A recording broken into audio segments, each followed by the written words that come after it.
No próximo capítulo da novela Vale Tudo, uma bomba promete virar o jogo dentro da família Reutemann. Olavo e Celina não resistem à atração e acabam passando a noite juntos. O romance proibido, que vinha sendo adiado, finalmente explode. Mas Eugênio flagra a situação e fica em choque com mais esse escândalo que ameaça destruir de vez os alicerces da família.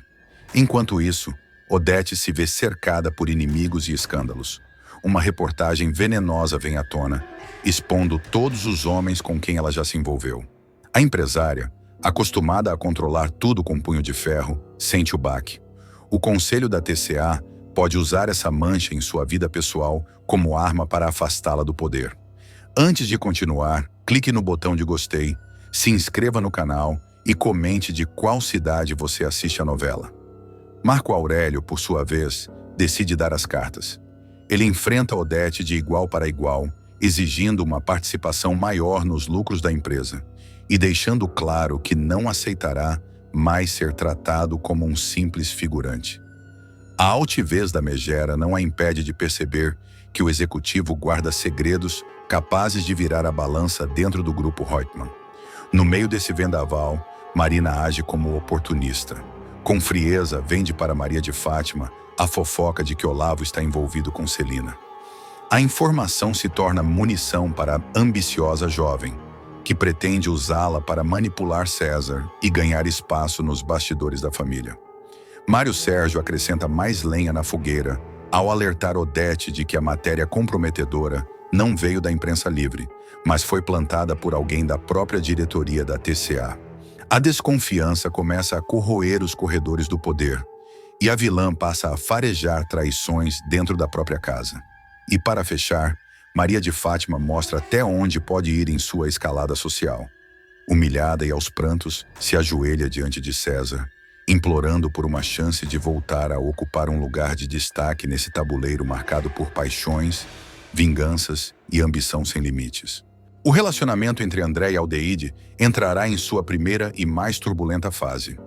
O jovem, até então mergulhado em treinos e nos planos de ascensão no hipismo, será surpreendido por uma revelação capaz de virar seu mundo de cabeça para baixo. A descoberta de que a própria namorada era sua patrocinadora secreta cairá como uma bomba. O choque virá acompanhado de uma sensação de traição que André não conseguirá perdoar de imediato. A confiança, base de todo o romance, será abalada de forma quase irreversível. O público verá Aldeide se contorcendo em mentiras cada vez mais elaboradas para sustentar o segredo.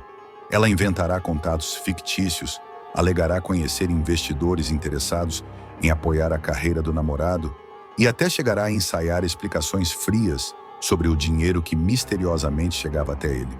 Tudo isso, no entanto, terá prazo de validade. André, desconfiado, começará a unir peças soltas, recibos, movimentações bancárias, conversas interrompidas e olhares nervosos de Aldeide. Até que, em um confronto direto, a verdade virá à tona. Era ela quem sustentava seus treinos, suas viagens e até o cavalo de competição, avaliado em mais de R$200 mil. O rapaz reagirá com indignação. Para ele, a atitude de Aldeide não representará apenas um gesto de amor, mas sim uma afronta à sua autonomia. Sentir-se-á humilhado, como se tivesse sido comprado, controlado e mantido como dependente. Você não confiou em mim, Aldeide.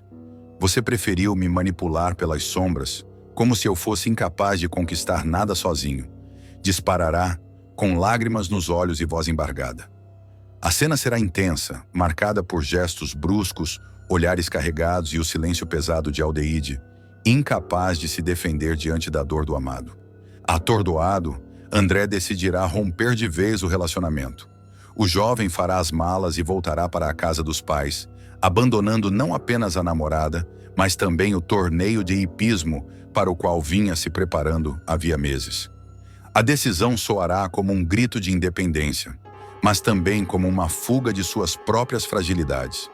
De volta ao lar, encontrará nos braços da mãe, Consuelo, uma sensação de proteção que julgava perdida. A matriarca, que sempre se opôs ao envolvimento do filho com Aldeide, não esconderá a satisfação. Para ela, o término representará uma vitória contra a rival de longa data. Eu sempre soube que essa ruiva não servia para você, meu filho. Agora você está em casa, de volta onde nunca deveria ter saído, comemorará com um sorriso que mistura alívio e certo gosto de vingança. Mas a crise não parará por aí. O rompimento exporá feridas antigas e abrirá espaço para novas disputas.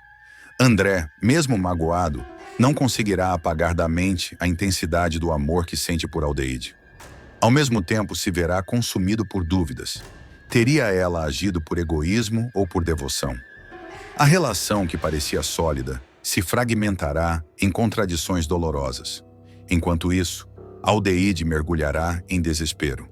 A ruiva, que sempre acreditou estar protegendo André ao esconder sua identidade como patrocinadora, será tomada pelo arrependimento. Sozinha, ela revisitará cada escolha, cada mentira, cada justificativa inventada, e perceberá que, ao tentar salvar o namorado de frustrações, acabou provocando a maior delas. Nos bastidores da hípica, a notícia se espalhará rapidamente. Colegas de André passarão a questionar como ele conseguiu avançar tanto na carreira em tão pouco tempo. Rumores sobre privilégios e favorecimentos ganharão força, comprometendo sua reputação. Ao abandonar o torneio, ele deixará um rastro de especulações, críticas e até inveja. Alguns dirão que sua carreira chegou ao fim antes mesmo de começar. Outros, mais solidários, verão a decisão como um gesto de dignidade. O fato é que o nome de André passará a circular em meio a polêmicas, e a sombra de Aldeide não deixará de acompanhá-lo. Do outro lado, a ruiva terá de lidar com a hostilidade crescente de Consuelo. A mãe de André, agora vitoriosa, passará a humilhar a ex-amiga em público, reforçando que sempre desconfiou de suas intenções. O embate entre as duas mulheres ganhará novos contornos. Consuelo usará cada oportunidade para desestabilizar a rival, enquanto Aldeide tentará, em vão, reconquistar o respeito perdido. As discussões serão acaloradas, cheias de acusações do passado, segredos revelados e feridas expostas. Mesmo com a sensação de ter recuperado sua liberdade, André começará a sentir o peso da solidão. Longe de Aldeide, o rapaz perceberá que sua vida perdeu brilho. As noites passarão a ser marcadas por insônia, lembranças e o eco de palavras não ditas. Em algumas cenas, ele será mostrado olhando para o cavalo de competição, que agora simboliza a ruptura. Um presente caro demais para ser aceito, mas impossível de esquecer. O animal silencioso se tornará a metáfora do fardo que André carrega. O amor por Aldeide e a raiva pela mentira caminham lado a lado em sua mente. A crise amorosa de André e Aldeide não ficará restrita aos corredores da hípica ou às paredes da casa de Consuelo. Nos círculos sociais, a notícia correrá como rastilho de pólvora. Amigos de longa data, conhecidos distantes e até curiosos, começarão a comentar os bastidores do término. Não demorará para jornalistas especializados em esportes e colunas sociais descobrirem que o cavalo comprado por mais de R$ 200 mil tem como financiadora uma figura íntima do cavaleiro. Manchetes insinuarão que André nunca foi um atleta independente, mas apenas um garoto bancado pela namorada rica. Essa exposição pública será devastadora para ele, que sempre buscou reconhecimento por mérito próprio. A hípica, ambiente marcado por rivalidades silenciosas, se transformará em palco de especulações, críticas veladas e até boicotes. Apesar da rejeição, Aldeide se recusará a aceitar o fim. Movida pela paixão e também pelo orgulho, ela tentará reconquistar André a qualquer custo. Mandará cartas, aparecerá de surpresa em treinos, procurará aliados para interceder a seu favor. Cada tentativa, no entanto, resultará em mais atritos. André se mostrará inflexível.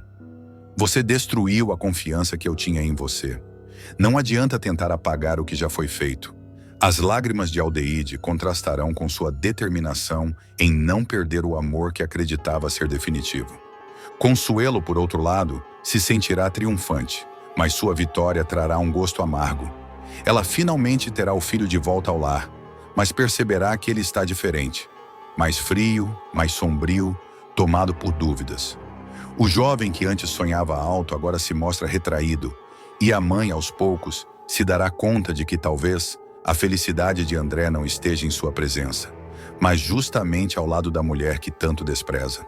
Esse conflito interno começará a corroê-la, embora jamais admita em voz alta. Pressionado por amigos e treinadores, André decidirá retomar sua carreira, mas dessa vez com recursos limitados. Sem o luxo proporcionado por Aldeide, terá que competir com cavalos emprestados, equipamentos antigos e treinos improvisados. Essa nova fase mostrará o quanto ele está disposto a lutar pela própria dignidade, ainda que às custas de sacrifícios dolorosos. Nos bastidores, comentaristas questionarão se ele terá condições de sustentar o nível de competição sem apoio financeiro. Cada queda, cada derrota, será vista como prova de que talvez Aldeide estivesse certa em ajudá-lo. Em uma das cenas mais tensas, André e Aldeide se encontrarão por acaso em um evento da sociedade. O clima será de constrangimento absoluto. Olhares cruzados, palavras contidas, gestos interrompidos. Ele tentando manter a postura firme, ela com o coração na mão. Amigos em comum perceberão a tensão e se dividirão entre aqueles que torcem pela reconciliação e os que acreditam que o rompimento é definitivo. Essa noite marcará o início de uma nova etapa. A guerra silenciosa entre o orgulho e o desejo. O rapaz começará a viver dividido. De um lado, sua convicção de que foi enganado. Do outro, o sentimento avassalador que ainda nutre pela ruiva. Cada lembrança, cada gesto, cada memória do relacionamento o assombrará. André perceberá que amar e confiar são coisas diferentes e que o coração nem sempre acompanha a razão. Esse dilema se tornará seu maior adversário, mais difícil de enfrentar do que qualquer obstáculo nos torneios de hipismo. Os dias passarão e o distanciamento só aumentará o sofrimento. Aldeide, cada vez mais isolada, encontrará dificuldade até em manter sua posição social, já que a rejeição pública afetará sua imagem. André, por sua vez, verá seu desempenho cair e a ausência dela em sua vida se mostrará como uma ferida aberta. O tempo, longe de curar, funcionará como inimigo, corroendo pouco a pouco as esperanças de um reencontro. César cria podcast com Olavo e deslancha. César, que até pouco tempo parecia perdido em meio aos altos e baixos da vida, de luxo ao lado de Odete Roitman, dará uma guinada surpreendente em sua trajetória. O ex-modelo, acostumado aos holofotes das passarelas e dos eventos glamurosos, perceberá que precisa encontrar uma forma de se reinventar. A ideia virá de uma conversa despretensiosa com Olavo, sempre disposto a dar palpites sobre qualquer assunto. Juntos, os dois vão decidir investir em algo inusitado, um podcast. O projeto, batizado de Pod Parceiro, nascerá da mistura improvável entre a irreverência de Olavo e a vaidade de César. O nome, escolhido de última hora, será motivo de piada entre os dois. Olavo insistirá que soa popular e acessível, enquanto César defenderá que traz um ar moderno e sofisticado. O embate de estilos será justamente o diferencial da atração. No primeiro episódio, ainda gravado de forma improvisada em um estúdio montado na sala do apartamento de César, eles falarão sobre dinheiro, saúde e viagens. César tentará se mostrar um homem culto, comentando sobre investimentos, dicas de bem-estar e suas experiências de viagens ao exterior. Já Olavo não perderá a chance de debochar, dizendo que prefere a saúde de uma boa feijoada e que a melhor viagem é a que não precisa passar pela alfândega. A química entre os dois ficará evidente. César, sempre preocupado com a imagem, se irritará com as provocações, mas saberá rir de si mesmo em alguns momentos. Essa leveza fará com que o episódio piloto viralize nas redes sociais. Memes com frases de Olavo e caras e bocas de César começarão a circular rapidamente, conquistando um público inesperado. Quando Maria de Fátima souber do sucesso repentino, ficará possessa. Acostumada a buscar os holofotes para si, ela não aceitará que César, a quem sempre subestimou, vire assunto na mídia de maneira tão positiva. Ela comentará com César, em tom venenoso: podcast? Agora qualquer um acha que pode ser celebridade. César, provocador, responderá: qualquer um não. Só quem tem carisma, talento e sabe falar para o público. A resposta deixará Fátima engasgada, ainda mais ao ver que até mesmo críticos de mídia elogiarão a dinâmica da dupla. Para ela, será insuportável perceber que, enquanto ela luta por destaque no mundo da moda, César conquista o público com conversas aparentemente banais. Animados com a repercussão inicial, César e Olavo decidirão que precisam de convidados famosos para consolidar o programa. Eles montarão uma lista com nomes de peso: empresários, influenciadores digitais, artistas e até políticos. No entanto, logo enfrentarão a dura realidade. Ninguém estará disposto a se arriscar no projeto de dois novatos da comunicação. As recusas sucessivas gerarão frustração, principalmente em César, que verá seu orgulho ferido. Já Olavo encarará a situação com ironia, dizendo: relaxa, parceiro. Se ninguém quer vir, a gente inventa as histórias e diz que a pessoa desistiu na última hora. É conteúdo do mesmo jeito. Essa fala arrancará risadas, mas também reforçará a diferença de visão entre os dois. Enquanto César quer profissionalismo e prestígio, Olavo se contenta com a comédia e o improviso. Mesmo sem grandes convidados, os episódios seguintes continuarão atraindo o público. A mistura de humor ácido, confissões pessoais e provocações mútuas cairá no gosto popular.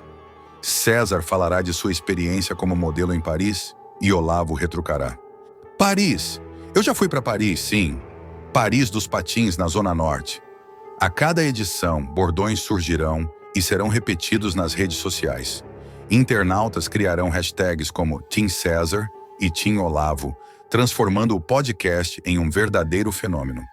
Odete Roitman, ao tomar conhecimento do projeto, reagirá com seu tradicional desprezo. Para ela, tudo não passará de uma brincadeira de mau gosto. Em conversa com César, a vilã soltará: você acha mesmo que vai ser levado a sério gravando conversinhas com esse palhaço do Olavo? Mas César não se intimidará. Pela primeira vez, ele mostrará firmeza diante da esposa. Melhor gravar conversinha que rende público do que viver de intrigas e inimigos, Odete. A fala deixará a megera enfurecida, mas também intrigada. No fundo, Odete perceberá que o marido pode ter encontrado uma forma de conquistar influência por conta própria, sem depender do sobrenome Roitman. Nos bastidores, a parceria também terá seus atritos. Olavo reclamará da tentativa de César de transformar o podcast em algo sério demais, enquanto César acusará Olavo de não ter compromisso com horários e roteiros. As brigas se tornarão frequentes, mas, paradoxalmente, acabarão rendendo ainda mais conteúdo. Em um episódio, eles discutirão ao vivo sobre o tema da semana, e o barraco será justamente o que fará o programa atingir recordes de audiência. Com a popularidade em alta, veículos de comunicação começarão a cobrir o fenômeno Pod Parceiro.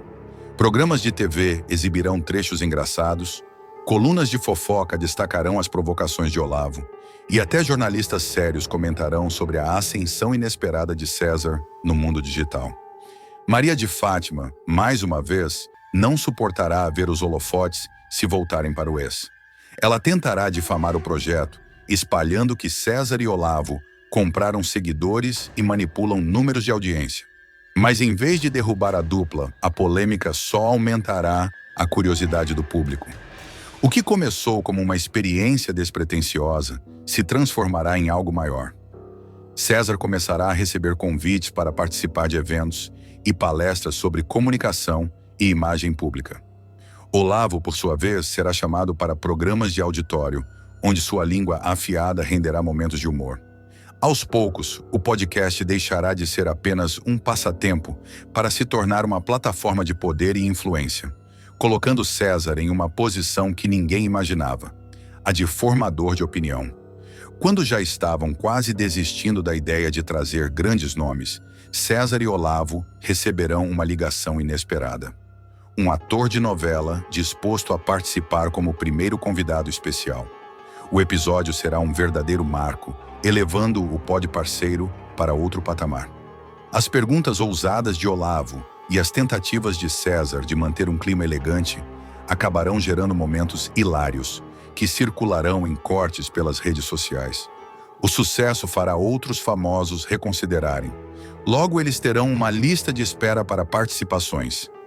Cantores, influencers e até políticos verão no podcast uma vitrine poderosa. César aproveitará cada oportunidade para falar de si, exibir sua nova vida de luxo e se vender como um homem de opinião. Olavo, por outro lado, se tornará o queridinho do povão, sempre com frases afiadas que ecoarão em memes e bordões. Enquanto isso, a repercussão começará a atingir até os negócios da família Reutemann. Investidores comentarão sobre a popularidade inesperada do marido de Odete e algumas marcas cogitarão associar sua imagem ao programa. A matriarca ficará dividida, desprezar publicamente o projeto ou se aproveitar da influência crescente de César para os interesses da TCA. Marco Aurélio verá nisso uma oportunidade. Ele se aproximará de César com uma proposta: transformar o pod parceiro em um braço de comunicação do grupo Reutemann. Mas Olavo, desconfiado, alertará: cuidado, parceiro, esses engravatados querem usar a gente para limpar a própria barra. Essa tensão abrirá caminho para um novo embate familiar, colocando César no meio da guerra de egos entre Odete e Marco Aurélio. Maria de Fátima, cada vez mais atormentada pelo brilho de César, tomará uma decisão arriscada. Para sabotar o rapaz, tentará lançar um programa concorrente, mas fracassará ao não conseguir a mesma autenticidade. Em conversa com César, ela tentará humilhá-lo. Você só está fazendo sucesso porque as pessoas gostam de rir da sua cara. César, com um sorriso debochado, devolverá: rir da minha cara ou comigo, tanto faz. No fim das contas, o público é meu. A resposta ecoará como uma vitória pessoal. Pela primeira vez, César se sentirá independente da sombra de Odete e do desprezo de Fátima. Eunice passou boa parte da novela a segundo plano, sempre dedicada à costura, à família e aos dilemas de sua filha Fernanda. Mas finalmente chegará a hora de a costureira brilhar. O destino vai lhe reservar uma reviravolta emocionante, que promete tirá-la do anonimato e colocá-la no centro das atenções da trama. Tudo começará depois que ela assinar o vestido de noiva de Leila. O traje, pensado nos mínimos detalhes, se transformará em um verdadeiro acontecimento, atraindo olhares e elogios até mesmo dos mais exigentes críticos de moda. A cerimônia intimista, marcada para acontecer em alto mar, sobre um barco no Rio de Janeiro, acabará se tornando palco de algo maior. O nascimento de uma estrela escondida entre costuras e tecidos. Leila, vaidosa como sempre, fará questão de exibir para os convidados cada detalhe do vestido exclusivo, sem imaginar que o maior destaque não seria o casamento em si, mas a criação da até então discreta Eunice. Repórteres estarão presentes no evento para registrar a união com Marco Aurélio, mas acabarão se encantando com o look sofisticado. A peça ganhará espaço em revistas especializadas, colunas sociais e até em um programa de televisão dedicado à alta costura. Quem é a responsável por essa obra de arte? Perguntará uma das jornalistas. Leila, com ar de triunfo, revelará o nome. Foi Eunice, uma costureira de talento que soube interpretar minha alma nesse vestido. A repercussão será imediata. O telefone da casa de Eunice não parará de tocar, e entre tantos contatos, surgirá um que mudará tudo. O convite para trabalhar em Milão, a capital da moda. Atônita, Eunice terá dificuldade de acreditar. Seus olhos marejados entregarão a mistura de medo, surpresa e emoção. Ela chamará Bartolomeu para conversar e, pela primeira vez em muito tempo, mostrará um brilho no olhar que ele pensava ter se apagado. Bartô, fizeram uma proposta de trabalho para mim, em Milão. Eu ainda não sei nem como reagir, dirá ela com a voz embargada. Ele, que sempre esteve ao seu lado nos momentos mais difíceis, sorrirá com orgulho. Eunice, isso é um reconhecimento. Você sempre costurou sonhos. Agora chegou a hora de costurar o seu. A notícia se espalhará rapidamente. Bruno será um dos mais empolgados. Já Fernanda, ainda em meio às suas próprias turbulências com Tiago, reagirá com desdém no primeiro momento, acreditando que a mãe não teria coragem de aceitar uma mudança tão radical. Mas no fundo, A filha sentirá orgulho velado ao perceber que Eunice finalmente conquistou algo por mérito próprio, sem depender de favores ou interferências de terceiros. Apesar da alegria, Eunice lembrará do peso de suas decisões antigas. Foi ela quem, em um dos momentos mais tensos da novela, enfrentou Odete Roitman ao descobrir que a bilionária havia oferecido dinheiro para Fernanda se afastar de Tiago. Na época, Eunice mostrou coragem, deixando claro que não venderia a felicidade da filha. Esse episódio voltará à tona, agora como combustível para sua determinação. Bartolomeu a lembrará. Você já enfrentou gente como Odete de cabeça erguida. Se encarou aquele monstro, não vai se apequenar agora diante de um convite desses. Mesmo com tanto apoio, Eunice será tomada por inseguranças. Não espelho sozinha, ela se perguntará se está preparada para recomeçar em um país distante, sem dominar o idioma, sem conhecer ninguém. Será que não é tarde demais para mim? Eu passei a vida inteira me dedicando aos outros. Será que ainda dá tempo de pensar em mim? Murmurará com as mãos trêmulas. A cada dúvida, a lembrança das linhas, das agulhas e das longas noites em claro darão a resposta. O talento que ela sempre guardou em silêncio, agora enfim reconhecido, pedirá passagem. Bartolomeu não medirá esforços para convencer a amada. Com lágrimas nos olhos, fará uma declaração que ficará marcada na memória dos telespectadores. Eunice, não desperdiça essa chance. Você sempre foi a melhor costureira que eu conheci. Só faltava o mundo descobrir isso. E agora descobriu. Vai por mim. Se você aceitar, não vai ser só um trabalho. Vai ser o início de tudo aquilo que você sempre sonhou, mesmo sem coragem de admitir. Essas palavras tocarão fundo no coração da costureira, que sentirá o peso da decisão aumentando a cada dia. A repercussão internacional não passará despercebida por Odete. A vilã, sempre atenta a tudo o que pode virar trunfo ou ameaça, comentará com ironia durante um jantar. Interessante, até mesmo a insignificante Eunice está sendo exportada para a Europa. Quem diria que um casamento poderia render mais do que alianças? Marco Aurélio, ao lado, disfarçará um sorriso debochado, mas Leila rebaterá. Insignificante não, Odete. Ela tem talento. O vestido foi notícia no mundo todo. Talvez até a senhora precise de Eunice para desenhar seu próximo traje de gala. O choque entre as duas mostrará que o talento de Eunice começou a incomodar até os mais poderosos. Com a carreira prestes a dar um salto internacional, Eunice finalmente sairá da sombra dos demais personagens e mostrará que seu talento não tem fronteiras. A proposta para atuar ao lado de uma renomada estilista italiana poderá mudar completamente sua trajetória. Mas o dilema persistirá. Ela terá coragem de deixar o Brasil, a família e a vida que construiu para viver um sonho no exterior? Enquanto a decisão não é tomada, o público acompanhará de perto cada gesto, cada olhar de dúvida, cada conversa íntima com Bartolomeu. O coração da costureira se dividirá entre a empolgação, a preocupação com Fernanda, que viverá um momento conturbado no relacionamento com Tiago. Será a primeira vez que Eunice pensará em si mesma, sem se sentir culpada por deixar a família em segundo plano. Bartolomeu reforçará. Você não vai abandonar ninguém, Eunice. Vai apenas mostrar que também pode ter vida própria. Sua filha vai ter que aprender a caminhar sem depender de você. É chegada a hora. Nem todos torcerão pelo sucesso de Eunice. Odete Roitman verá na ascensão dela uma oportunidade de manipulação. Em uma conversa secreta com Marco Aurélio, soltará o veneno. Se Eunice for para Milão, terá um nome, uma marca, um futuro. Mas e se alguém mostrar a ela que nada disso passa de ilusão? Eu posso transformar essa oportunidade num pesadelo. Marco Aurélio, cínico, retrucará. Deixe que ela vá. Quanto mais alto subir, maior será a queda quando a senhora puxar o tapete. O público verá que até a felicidade de uma costureira simples pode despertar a inveja dos poderosos. Um representante da maison italiana chegará ao Brasil especialmente para conhecê-la.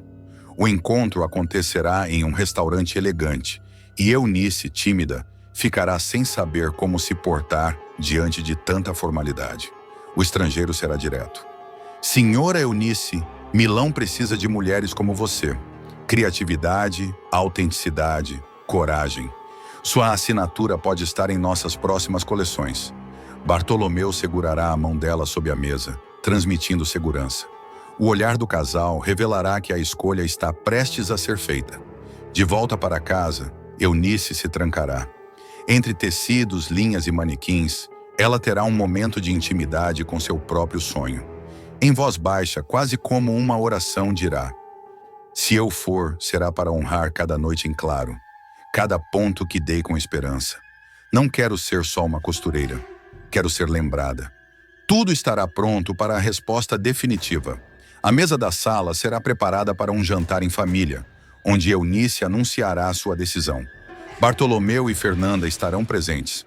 A expectativa será enorme. O público verá a câmera se aproximando lentamente do rosto da costureira, que respirará fundo antes de falar. Eu decidi que vou... Antes que complete a frase, o telefone da casa toca insistentemente. Fernanda se levanta para atender, mas Eunice o interrompe com um gesto. Ela mesma pega o fone, a voz ainda trêmula. Do outro lado, um sotaque carregado. Senhora Eunice, precisamos de sua resposta agora. O contrato está pronto e o avião para Milão parte amanhã à noite. A família se entreolha, chocada com a urgência. Bartolomeu se levanta, segura a mão dela e insiste.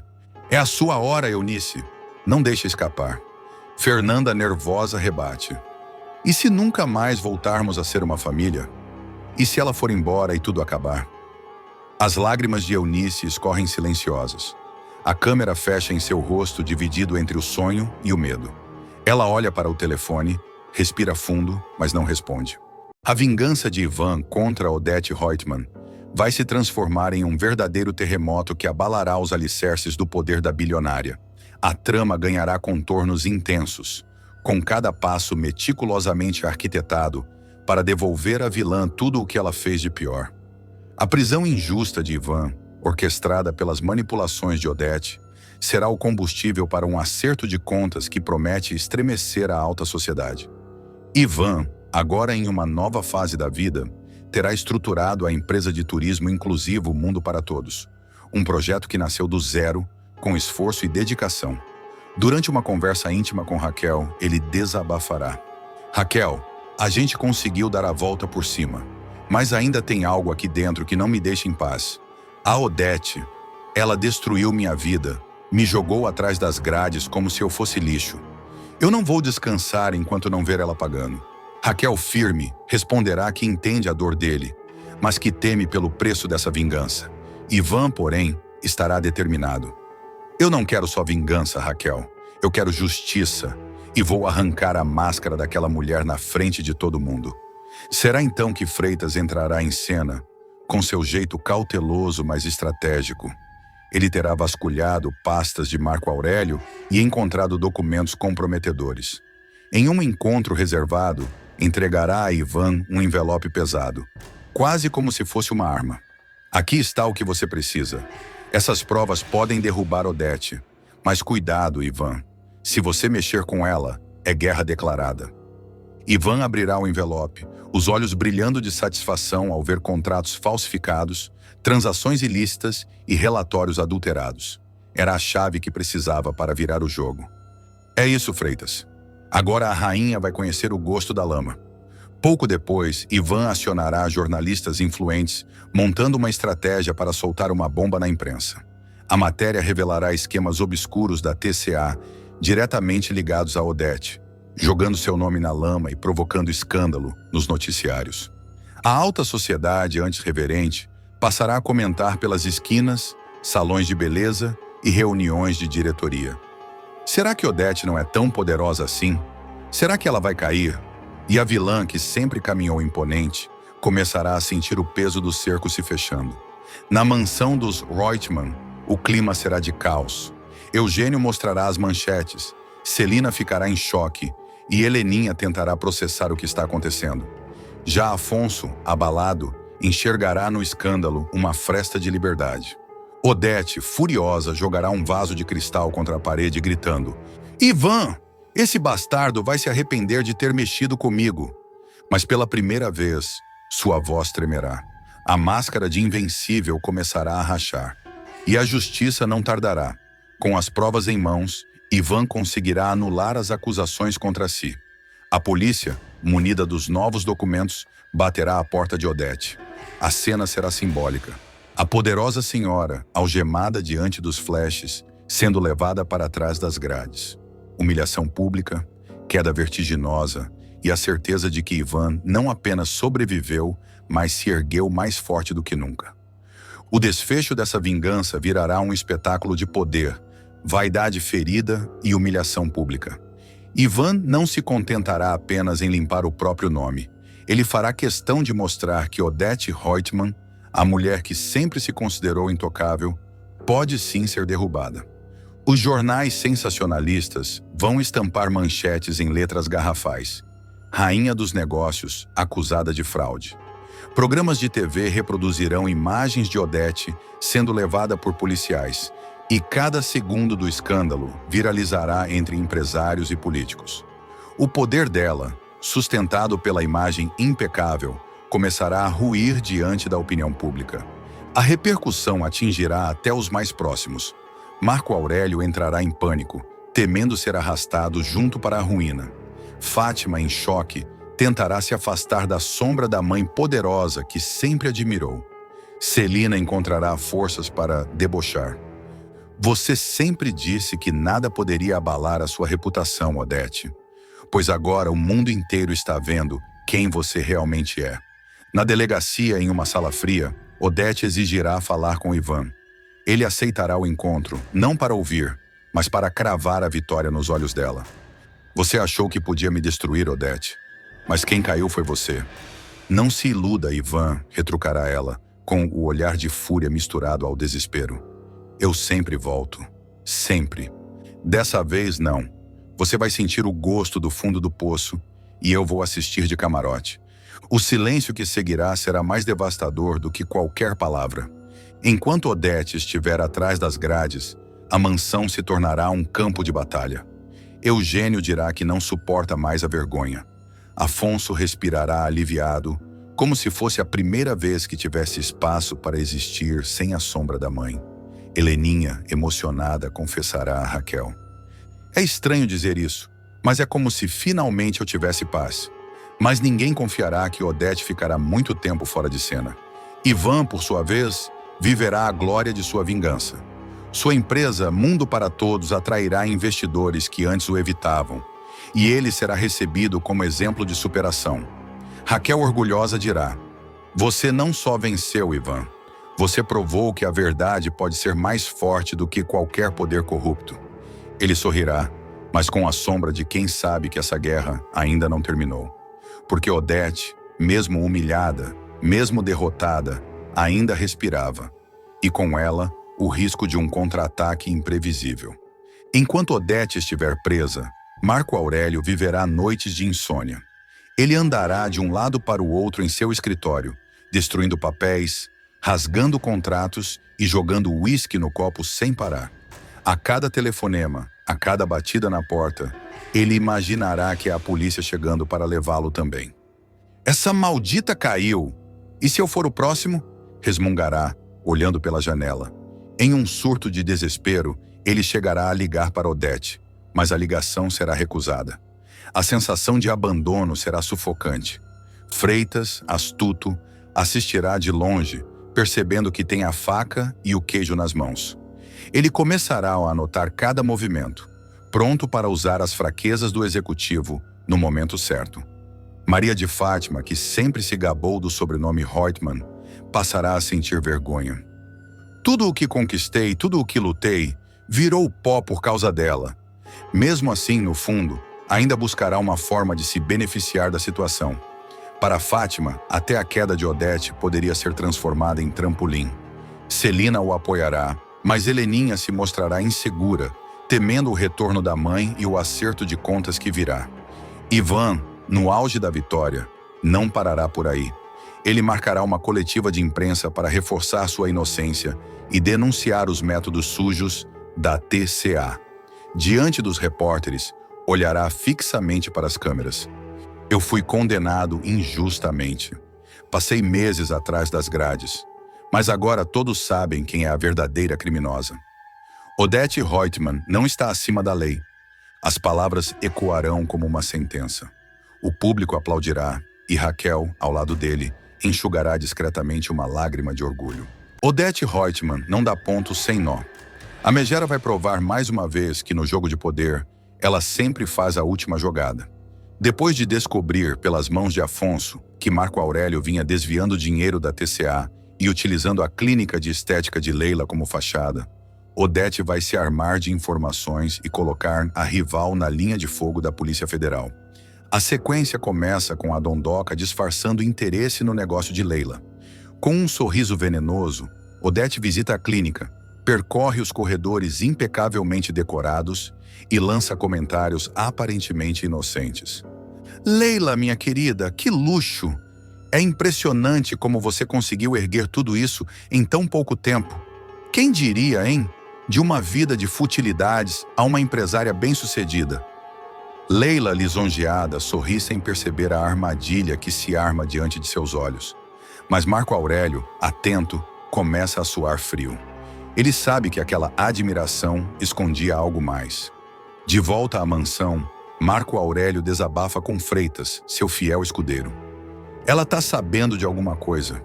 Eu conheço a Odete. Quando ela começa a elogiar demais, pode ter certeza que vem chumbo grosso.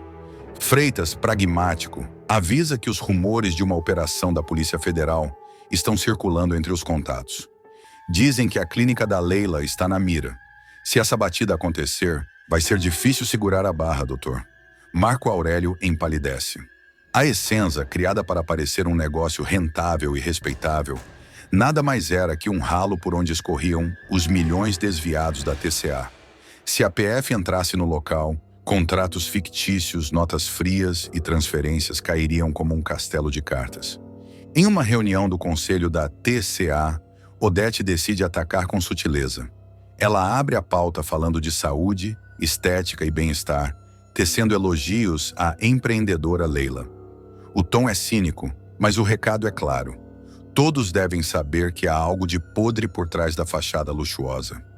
É admirável, senhores, como uma simples clínica pode movimentar cifras tão robustas. Isso mostra que o mercado da beleza é promissor, ou talvez criativo demais. Marco Aurélio, sentado ao lado, mal consegue disfarçar o nervosismo. O suor escorre pela testa. Odete, triunfante, lança-lhe um olhar frio, deixando evidente que tem as cartas na manga. Poucos dias depois, a bomba explode. Leila é surpreendida pela visita de agentes da Polícia Federal na clínica Essenza. Pacientes, funcionárias e até fornecedores são afastados enquanto documentos e computadores são apreendidos. A imprensa chega rapidamente, transformando o escândalo em manchete nacional. Marco Aurélio, ao ver as imagens pela televisão, quebra copos de uísque contra a parede. Maldita Odete! Essa velha desgraçada me jogou aos leões. Freitas tenta conter o chefe, mas a fúria é maior que o medo. Marco Aurélio, em surto, promete vingança. Certo de que foi Odete quem moveu as peças, Marco Aurélio traça um plano ousado. Usar a imprensa para destruir a imagem da ex-sogra. Ele convoca Mário Sérgio, o jornalista sensacionalista, disposto a tudo por audiência, e propõe uma troca de favores. Eu te entrego provas, dossiês, gravações. Quero ver a rainha Odete Reutemann se sustentar depois que eu jogar no ventilador o que ela fez ao longo dos anos. Mário Sérgio, farejando escândalo e manchetes de impacto, aceita sem hesitar. Se é para enterrar a rainha do capital, pode contar comigo. Vai dar capa, vai dar ibope, vai dar sangue. Enquanto Marco Aurélio planeja sua vingança, Leila se vê encurralada. Na delegacia diante dos federais, tenta manter a pose. Isso é um mal-entendido, doutores. Minha clínica é séria, tenho pacientes satisfeitas, clientes fiéis. Mas cada documento apreendido aponta para o contrário. Os investigadores encontram transferências milionárias vindas de empresas ligadas à TCA, notas fiscais duplicadas e registros falsificados. No meio da tensão, Leila telefona desesperada para Marco Aurélio. Você prometeu que isso nunca ia estourar. Eu vou acabar presa por sua culpa. Ele, sem paciência, grita do outro lado. Cala a boca, Leila. Quem mandou confiar em mim foi você. Agora aguenta. Decidido a levar Odete ao chão, Marco Aurélio convoca advogados, compra jornalistas e monta uma rede de difamação.